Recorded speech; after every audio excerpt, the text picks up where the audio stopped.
picking up on the discussion that we were having briefly yesterday, which got sent round the nation via TV screens and newspapers when the man at the centre of the story, the bus driver Mark Hehir, rang the programme to explain what was going on the 206 when he thumped a thief and was sacked for it. The Metroline bus company saying the tribunal, the employment tribunal, upheld the dismissal as fair. The claimant breached protocols designed to keep staff and passengers safe, which is our priority. Not the safety of the woman whose necklace has just been grabbed by a thief, though. And then, I shouldn't laugh, really, I'm sorry. I get this from Liz. Tom, I work for a bus company in London. Our drivers are told now, officially, not to ask for payment if none is offered. There is actually a button on the card reader that the driver can press to register fare evasion. Right, so we just... what's the incentive to pay, then? If the driver doesn't have to, if nobody stops you, if you press the button that says fare evasion, does a police car show up? I mean, what then happens? Or, let me guess, nothing. 03456060973. John's a new caller in Camden. John. Oh, hello, mate. Hello. As a bus driver myself, I'll tell you, we are literally paid to sit in the cab and not do anything about anything. Okay. Yeah, I recovered a phone from a phone thief for a lady about 6 months ago, and I did not tell anyone. You don't tell the police, you don't tell the company. She was a tourist from America. She was very thankful, and I said, don't tell no one. If you don't want to call the police, just keep it to yourself, because I'm going to get in trouble for this. And she was over the moon. What did you do? What did you have to do to recover the phone? So just to keep it simple, and I'm not going to say all the details, otherwise I'll be in the same unfortunate position as this gentleman. This is crazy, John. You are literally... Hang on a sec. Let's just stop. Honestly, just stop for a second. Because I just want to make sure that you are comfortable about telling us the time when you helped out a person who was being robbed. Because if you tell us this, John, and people can identify you, you genuinely might lose your job. That's 100% true. So I'm going to try and... Okay, I want your callers to understand what we go through every day, because I've had 3 incidents similar, but this is the most relatable for your callers and listeners. So I was driving in central London, and as you know, we got a mayor who doesn't seem to care about phones being stolen. I heard some commotion. Someone ran past the bus. I didn't think anything of it. I heard a little woman screaming. The next minute, I found myself down the next street chasing after this guy. It was say, I think it was about 11 o'clock at night, so it was dark. I shouted out to him to stop. He didn't want to stop. I eventually sort of caught up close to him. I've slowed down just to sort of catch my breath, and he stopped all of a sudden, turned around. I dropped him. I hit him slightly in his mouth, but very gently, but enough to sort of get control of the situation.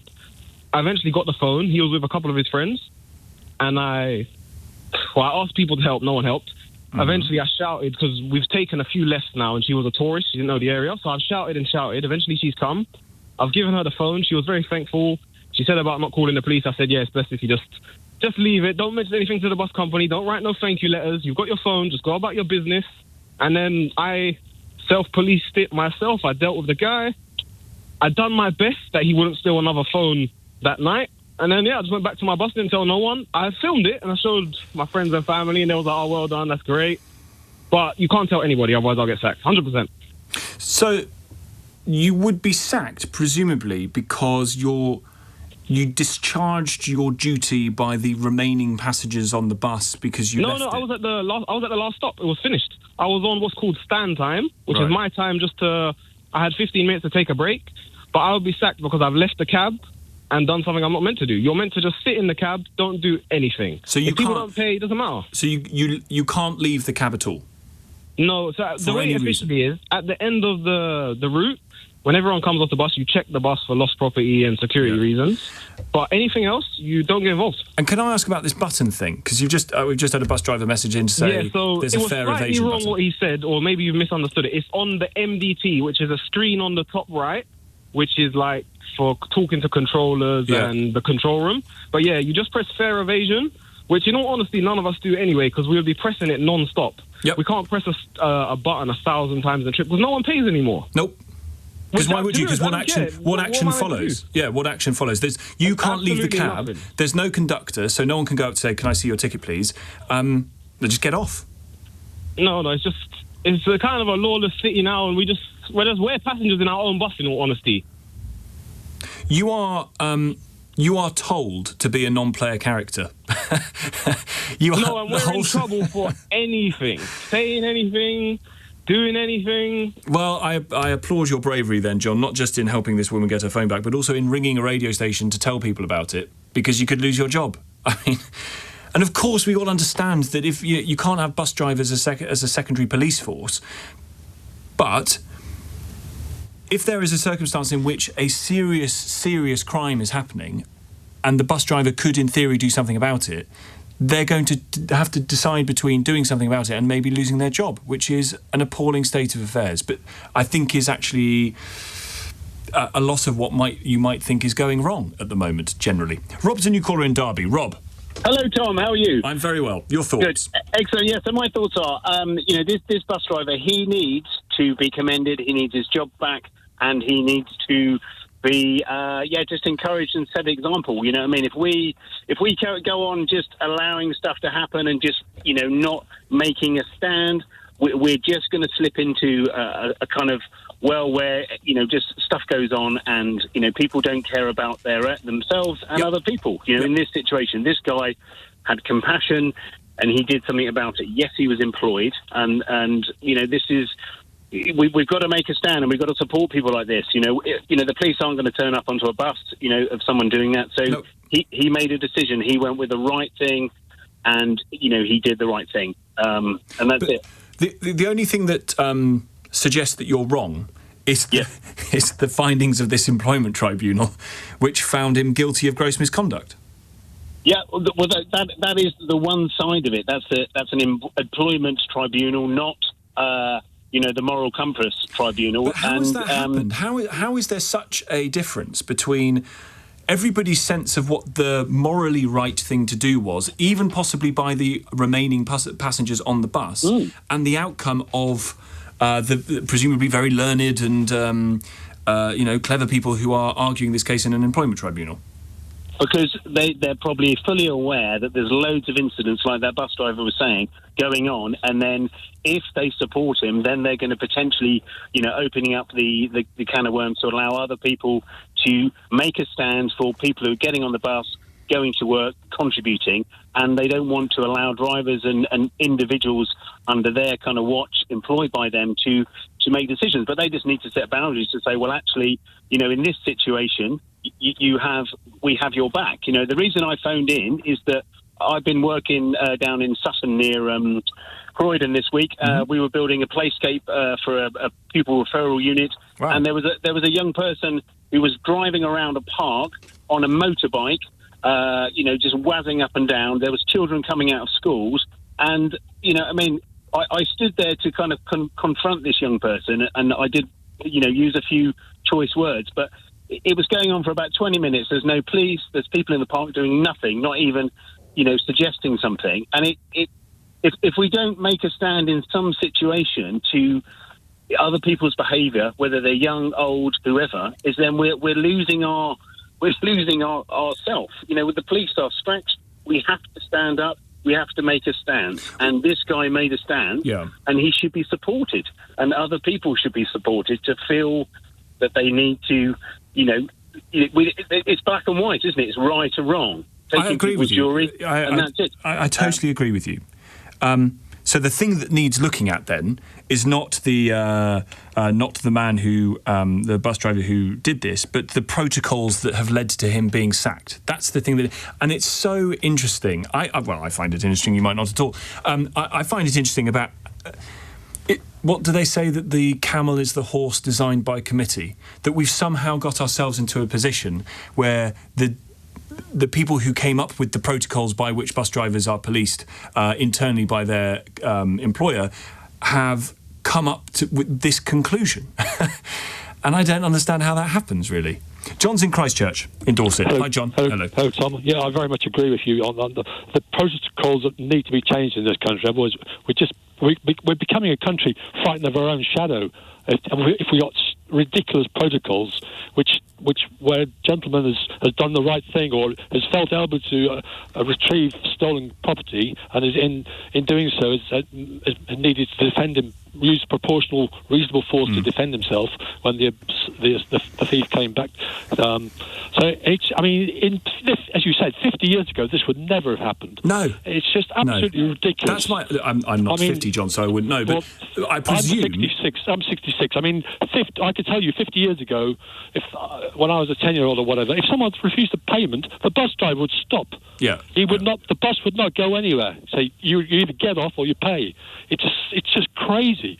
As you say, with the protocols we've got in too many companies these days, and large companies particularly, they're compiled by a committee, and they just cover. They're just not pragmatic, it's just becoming. You don't get this in Singapore or the United States. It's legalese. It's just mad. Yeah, and John, I'm imagining 50 years ago this happens. I suspect the bus driver is commended by his employer. A local dignitary offers him a certificate, and he gets his picture in the local paper. He should. That's what would have happened. Yes. And that needs to happen again. Otherwise, the thieves are just going to say, "Don't worry, lads. You can rob that bus. Nobody will do anything because they can't touch you. They're going to have a field day, and that's what's happening with shoplifting. Unfortunately, that exposes them to a huge amount of risk and litigation. I'll give you an example of the supermarket workers that tackled the thieves in the car park, in a Tesco car park. One of them had their back broken and was run over. Now, unfortunately, it's a Wild West. Since that happened, every supermarket you go into, there's people loading up trolleys, walking straight out because the risk to the company and to the staff is too high. So you have to think about it like that. What we need is more police. It's as simple as that. And unfortunately, this guy, he felt he was doing the right thing. And if I was there and I saw what was going on, I probably would have jumped in and grabbed this thief myself. Okay. But I don't work for the bus company. So, Rob, what we're saying... I guess you might be if at the point at which you thumped the thief you were wearing your workplace's lanyard or something and your employer said, hang on, I don't like this, you brought our company into disrepute. What you're arguing, which again won out in court, is that Britain has become so dangerous, so apparently risky, that lots of companies are saying to their workforce who interact with members of the public on a minute-by-minute basis, just don't go near anyone. Just don't do anything. Just do what you are paid to do, which is to sit and drive the bus. Don't talk to anyone. Don't engage with anyone. Don't try and enforce any rules that exist in the real world. Just drive. Yeah, look, I'll give you... When I was a youngster, I was a student, I was working in a supermarket, and I was in charge of the alcohol, and that was the most stolen item in the store. And on a regular basis, on Saturdays and Sundays, I would be tackling thieves myself. I'd go and grab them at the till, and in some cases get people into headlocks. Right. And saying, you're not walking out of here with 5 bottles of Jack Daniels. This is 25 years ago, They'd sue you now. And you'd be sued, now I could not possibly do that. And do you know what? If I did that, the supermarket would sack me on the spot because of the risk it's exposing to them. Financially, the risk to them is far too high. They'd rather let the thieves walk out with the bottle of JD or whatever. But in this, and equally now, I think because the criminals are probably more violent and dangerous than they were, the chance of the guy pulling out a knife and stabbing me over a bottle of Jack Daniels isn't worth the risk to my life. I would just, if I was in that position, I'd have to let them go. Listen, I accept that. That is a sort of personal risk judgment that people will make, and lots of people make that judgment because they think, oh God, what does this person have on them that could cause me massive harm? But that's slightly separate to the point that you're making about the employer saying to its employees, basically what we're saying, Rob, is welcome to Britain, don't bother. Leave it. Well, what I'm saying is we want more police on the streets. That's what we need. That is, I think that's the number one priority any government should be doing, because I drive around all day long for work as part of my job, and what I've noticed is I very rarely see a police car anymore. I work for a railway company for the last 37 years, and I'm also a trade union rep.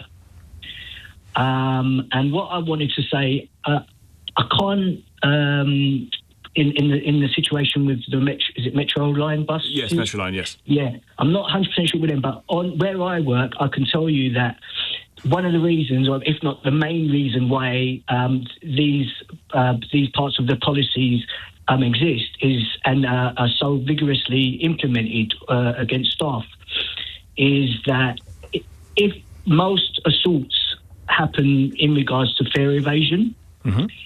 And if you are assaulted trying to stop someone committing fare evasion, for that price of that ticket, if you go off sick and getting full company sick pay, the company would rather lose the fare than you going off sick. Yeah. So there's quite a hard line in regards to people engaging with members of the public for anything like that. Now, morally, you would think that the bus driver would get a medal and be, posters of him all over the place.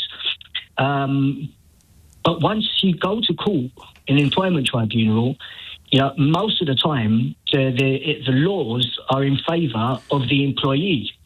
Ever since Thatcher brought in her anti-trade union laws, and they've been pretty much there all the time. So they're not really there for the employee; they're more there for the employer. And as long as the employer dismisses the person legally and fairly, i.e., they have a trade union rep, they have notice, they have the paperwork, that sort of stuff. They have a hearing, they're allowed an appeal. As long as that's done, there's very little a tribunal will do. And even if they wanted to, they can't. I think I'm right, but they can't tell the company to reinstate the person. No. They'll just get unfair dismissal payment. So it's not in the company's interests for the person they're employing to enforce what might either be the law or what is ultimately beneficial for the company and that people pay for the services, because that person might get hurt and the company ends up paying them whilst they're sick. Yeah, they could book off sick, yeah. The minute that buses are automated and can drive themselves, that's it then, isn't it? Because then, as a company, you've not got that worry anymore.